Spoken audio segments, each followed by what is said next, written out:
Olá, meu irmão, minha irmã, meu amigo, minha amiga, todos bem? Dando continuidade à leitura das cartas, entramos aqui na primeira carta a Timóteo. Bom, lembrando que essa carta foi escrita por, alguns alegam que não foi Paulo. É aquela coisa, foi Paulo, não foi Paulo. Diversas cartas aqui dadas como escrita pelo apóstolo Paulo. Alguns historiadores, estudiosos dizem que não, outros dizem que sim, mas vamos andar na linha de que tenha sido Paulo que escreveu, tá? Eu vou dar minha opinião, para mim foi o apóstolo Paulo, pelas características, da escrita, da linguagem usada, das orientações e tudo mais, tá bom? Então, o apóstolo Paulo escreve a Timóteo como Timóteo deve ensinar as pessoas, tá? Se eu não me engano, se não me falha mesmo, porque já faz algum tempo que eu li esta carta, é uma carta a Timóteo que deveria passar orientações para as pessoas de Éfeso, para a igreja de Éfeso, ou seja, para aqueles que estão na doutrina do Cristo em Éfeso, tá certo? Vamos lá. Então, 1 Timóteo capítulo 1, verso 1. Paulo, apóstolo de Jesus Cristo, segundo o mandado de Deus, nosso Salvador, e do Senhor Jesus Cristo, esperança nossa. A Timóteo, meu verdadeiro filho na fé, graça, misericórdia, paz da parte de Deus nosso Pai e da de Cristo Jesus nosso Senhor. Então aqui Paulo mais uma vez se manifestando não trinitário. Então o Pai aqui é nosso Deus e o Senhor aqui é Cristo Jesus, tá? Lembrando então que Paulo escreve essa carta a Timóteo. Ele não escreve nem para você nem para mim, que vivemos em outra cultura, de outra maneira, fomos criados de outra maneira, tá certo? Está escrevendo a Paulo para um grupo de pessoas que estavam vivendo uma cultura, uma época específica, mas vamos ler. Como te roguei, quando partir para a Macedônia, que ficasses em Éfeso, para advertires a alguns que não ensinem outra doutrina, nem se deem a fábulas ou genealogias intermináveis, que mais produzem questões do que edificação de Deus, que consiste na fé. Assim eu faço agora. Ora, o fim do mandamento é o amor de um coração puro e de uma boa consciência e de uma fé não fingida. Então, o fim do mandamento, aqui,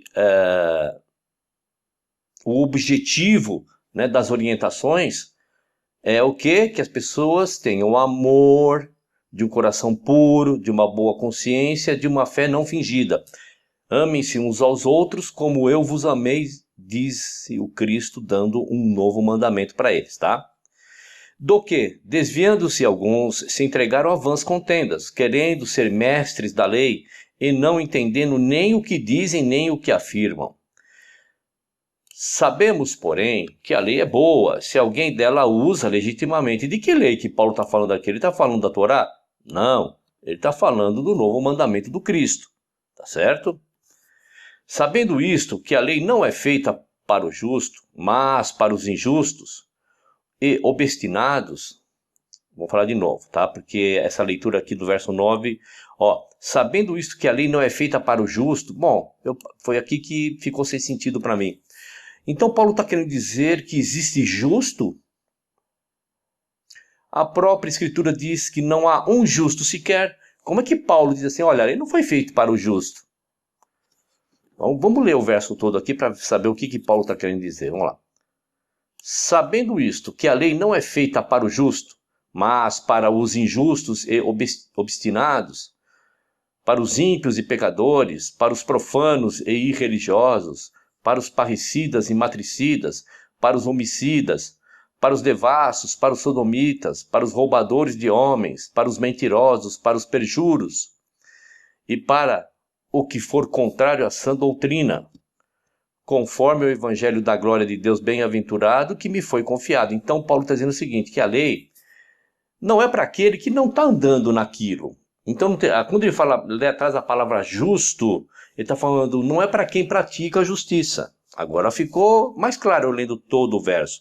Então, aquele que pratica a justiça já está dentro da lei do novo mandamento do nosso Cristo.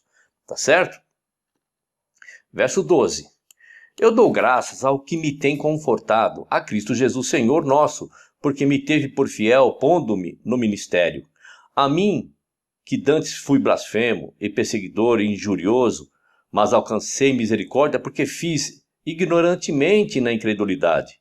E a graça de nosso Senhor superabundou com a fé e amor que há em Jesus Cristo. Esta é uma palavra fiel e digna de toda aceitação, que Cristo Jesus veio ao mundo para salvar os pecadores, dos quais eu sou o principal. Mas, por isso alcancei misericórdia, para que em mim, que sou o principal, Jesus Cristo mostrasse toda a sua longanimidade, para exemplo dos que haviam de crer nele para a vida eterna.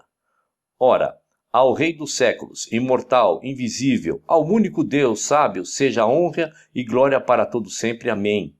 Este mandamento te dou, meu filho Timóteo, que, segundo as profecias que houve acerca de ti, milites por elas boa milícia, conservando a fé e a boa consciência, a qual alguns, rejeitando, fizeram naufrágio na fé. E entre esses foram Himeneu e Alexandre, os quais entreguei a Satanás, para que aprendam a não blasfemar. Bom, mais uma vez aqui, né? Então, Paulo está dando o mandamento, né? Ou seja, a visão dele das coisas que ele enxerga sobre a doutrina do Cristo e falando para Timóteo, Timóteo, estou te falando essas coisas para você aí abrir seus olhos, ver como você deve se comportar e passar essas informações para frente, tá certo? Vamos lá, 1 Timóteo, vamos voltar aqui no capítulo 1. 1 Timóteo, capítulo 1, né? Vamos lá. O foco qual é mesmo? Ver se Paulo pede para Timóteo orientar alguém para que se construa templo de alvenaria e as pessoas ficarem lá dentro. Capítulo 1, nada. Vamos para o capítulo 2. Vamos lá.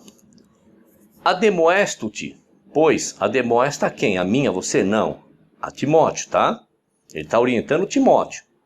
Ademoesto-te, pois, antes de tudo, que se façam deprecações, orações, intercessões e ações de graças por todos os homens, pelos reis e por todos os que estão em eminência, para que tenhamos uma vida quieta e sossegada em toda a piedade e honestidade. Sabe o que Paulo está falando aqui, ó? Para as pessoas, né? Os cidadãos não se rebelarem contra o seu governo, para que vivem em paz. Toda vez que eu leio alguma coisa assim, eu imediatamente lembro do meu pai. Meu pai viveu na época, e não quero trazer política aqui, eu estou falando em relação à orientação de Paulo, a Timóteo. Ele viveu numa época de ditadura, né? Que as pessoas falam que lá na década de 60, década de 70 e tal. Ele viveu na época da ditadura criando 4 filhos. E um dia meu pai virou e falou assim para mim, meu filho, agora já bem no final da vida dele, né? Ele disse assim, meu filho, essa coisa de ditadura é relativa. O seu pai trabalhou a vida inteira e trabalhava muito. Meu pai às vezes tinha dor de dente, a boca inchada de dor de dente, coitado, né? Saía 4, 5 horas da manhã para trabalhar, voltava às 7 horas da noite. Ele falava assim para mim, meu filho, eu trabalhei minha vida inteira. O governo nunca me amolou. O governo nunca foi bater na minha porta e me levar para o pau de arara. Eu não estou justificando nada. Eu não estou dizendo que quem passou por isso não trabalhava. Eu estou falando do meu pai, tá? Para não vir engraçadinhos aqui e querer falar que eu estou falando contra isso e a favor daquilo. Não, eu estou falando do meu pai em relação à passagem aqui, que eu vou repetir a passagem. Paulo pede para que as pessoas orem, façam deprecações, intercessões, ações de graças por todos, pelos reis, por todos os que estão em eminência, para que tenhamos uma vida quieta e sossegada em toda piedade e honestidade. Então eu lembro do meu pai falava isso para mim, meu filho, eu trabalhei a minha vida inteira, nunca ninguém veio bater na minha porta aqui para me deixar, para me importunar de alguma maneira. Então Paulo está dizendo a mesma coisa, deixe os governos seguirem o seu rumo, respeite e viva em paz, tá bom? Lembrando, eu não quero que nenhuma pessoa que passou por sofrimento de alguma espécie nessas décadas pense que eu estou justificando que o meu pai não passou porque ele trabalhou e vocês não trabalharam. Não, eu estou dizendo o que o meu pai me disse, tá? Dito isso, ponto final, não entrando na política, e sim no que Paulo está orientando aqui, vamos continuar. Verso 3. Porque isto é bom e agradável diante de Deus, nosso Salvador, que quer que todos os homens se salvem e venham ao conhecimento da verdade. Bom, deixa eu parar um minutinho aqui mais uma vez, né? Paulo aqui, ó, porque isto é bom agradável diante de Deus, nosso Salvador. Quem é o nosso Salvador? É Deus? Sim, o Criador do céu e da terra, através do Cristo, está nos resgatando. Ele não está chamando o Cristo de Deus, para deixar bem claro, tá? Que quer que todos os homens se salvem e venham ao conhecimento da verdade. Porque há um só Deus, aqui ó, porque há um só Deus. Não existe 2 deuses, 3 deuses, 10 deuses, 1 milhão de... É um só. E um só mediador entre Deus e os homens. O teu pastor, o teu ancião, o teu líder religioso. Não. Cristo Jesus, homem. Há um só Deus e um só mediador. Um homem. Que homem? Jesus Cristo. Mais uma vez, Paulo, então, dizendo que ele não é trinitário. Vamos lá, verso 6. O qual se deu a si mesmo em preço de redenção por todos, para servir de testemunho a seu tempo. Para o quê? Digo a verdade em Cristo, não minto. Fui constituído pregador e apóstolo e doutor dos gentios na fé e na verdade. Quero, pois, que os homens orem em todo lugar, levantando mãos santas, sem ira nem contenda. Que do mesmo modo as mulheres se ataviem em trajes honesto, com pudor e modéstia, não com tranças, ou com ouro, ou pérolas, ou vestidos preciosos, mas como convém a mulheres que fazem profissão de servir a Deus com boas obras. Bom, deixa eu parar um minuto aqui. Ó. Então é Paulo falando a Timóteo, para que Timóteo passe essa orientação para todas as mulheres de todas as eras, de todos os tempos? Não, para as mulheres de Éfeso. Porque lá as mulheres que não tivessem uma maneira mais humilde de se vestir, ela, na sociedade, ela tinha uma outra conotação. Então Paulo pede para que elas não tenham essa conotação. E isso não quer dizer que se a sua mulher, sua mãe, sua filha, ou a minha mulher, minha mãe, minha filha, minha irmã, faça tranças, estará desagradando a Deus. Que vista um colar de pérolas esteja desagradando a Deus. Tá certo? Não pode se esquecer nunca disso, tá? A mulher aprende em silêncio, com toda sujeição. Não permito. Olha, quem não permite, é Deus que não permite. É algum mandamento do nosso Salvador, do Cristo, que não permite, porém, que a mulher ensine nem use de autoridade sobre o marido, mas que esteja em silêncio? Não é Paulo que está dizendo isso, que ele não permite. Por quê? Porque a mulher iria entrar, sabe o quê? Em contenda com a sociedade, com o seu marido, com o seu irmão. Porque as mulheres da cultura ali, elas eram submissas sim. E Paulo pedia, olha, você agora que está liberta em Cristo, não use dessa liberdade para você brigar com o teu marido, com a tua sociedade. Continue quietinha, continue servindo lá a tua família, a tua sociedade, da maneira que a cultura lhe obriga. Tá bom? Verso 13. Porque primeiro foi formado Adão, depois Eva. E Adão não foi enganado, mas a mulher, sendo enganada, caiu em transgressão. Salvar-se-á, porém, dando à luz filhos, se permanecer com modéstia na fé, no amor e na santificação. Olha aqui, ó. Olha aqui que Paulo fala, né? Deixa eu ver aqui. Deixa eu ver se eu acho aqui. Aqui, Paulo. Então é Paulo dizendo que não permite. Porque ele vem aqui, ó. Imagina Paulo dizendo isso nos dias de hoje. Porque Adão não foi enganado, mas a mulher. Ah, Paulo é machista, sexista, taxista, ciclista. Paulo é tudo isso. Não, era a ideia de Paulo da época. Isso prova só uma coisa, que Paulo estava dando algumas orientações a Timóteo para passar para aquela cultura que naquela época se pensava desse jeito. Olha, quem foi enganado foi a mulher e não o homem. Então o homem também foi enganado. O homem se deixou enganar também na história, mas eu não quero entrar no mérito agora de Gênesis. Gênesis, meu querido, se a gente não ler com muito cuidado, a gente vai achar que a serpente mentiu para aquele casal. E se você ler atentamente, a serpente em nenhum momento mente para aquele casal. Mas o sistema religioso ensina que a serpente mentiu, como aqui também. Adão também deixou-se enganar. Vamos lá. O foco aqui não é esse. O foco é Paulo pediu para construir templo. Vamos ler o último verso do capítulo 2. Salvar-se-á, porém, dando à luz aos filhos, se permanecer com a modéstia na fé, no amor e na santificação. Então, não vimos Paulo no capítulo 2 da primeira carta a Timóteo, pedindo para que eles construam um templo e fiquem enfiados lá. Vamos lá. Capítulo 3, verso 1. Esta é uma palavra fiel. Se alguém deseja o episcopado, excelente obra deseja. Convém, pois, que o bispo, ou seja, o homem lá de boa excelência, né, que assimilou bem o quê? A doutrina do Cristo, é um homem de experiência, não é um jovem dado à aventura, né? Que o bispo seja, então, irrepreensível, marido de uma mulher, vigilante, sóbrio, honesto, hospitaleiro, apto para ensinar.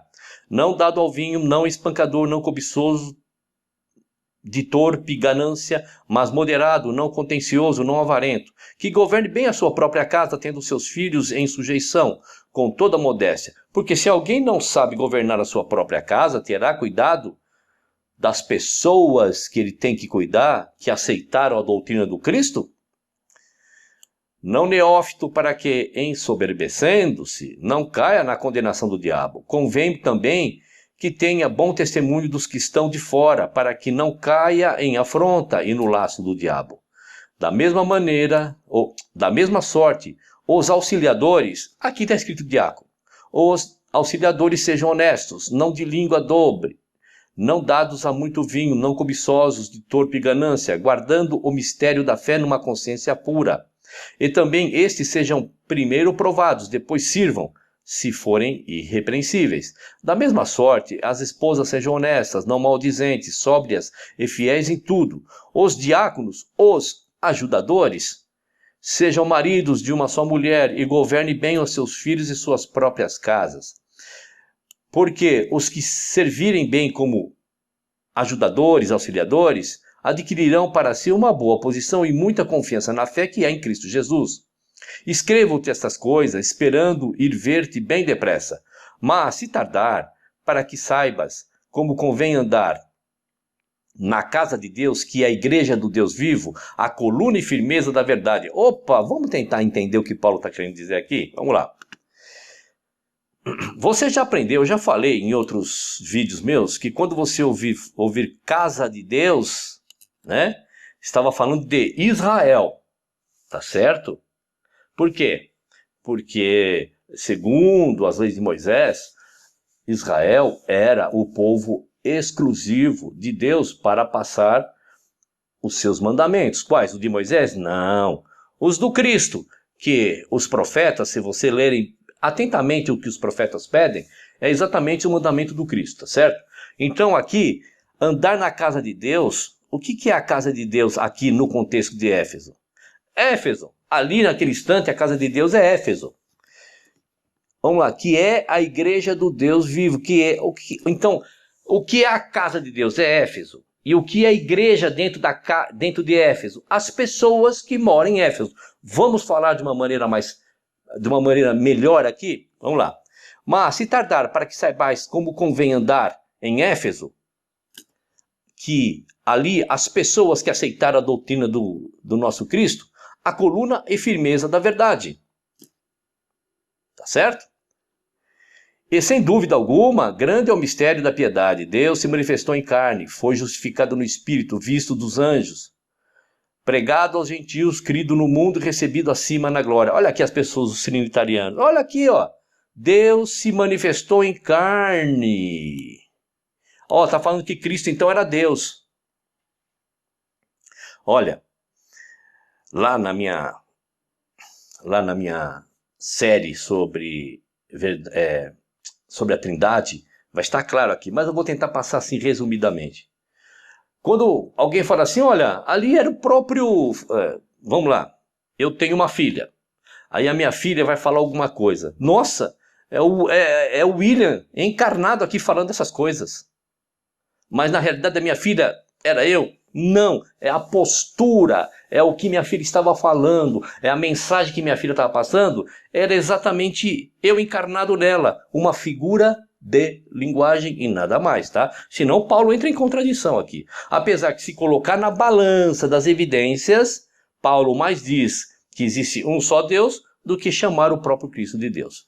Tá certo? Terminamos então o capítulo 3 da primeira carta ao Timóteo, não vimos Paulo pedindo para construir templo e as pessoas jogadas lá dentro, fazendo um monte de ritual vazio. Tá certo? Um abraço que você veio até aqui e vamos esperar a segunda carta. Ainda é a primeira, só que é do capítulo 4, 5 e 6. Tá bom? Um abraço.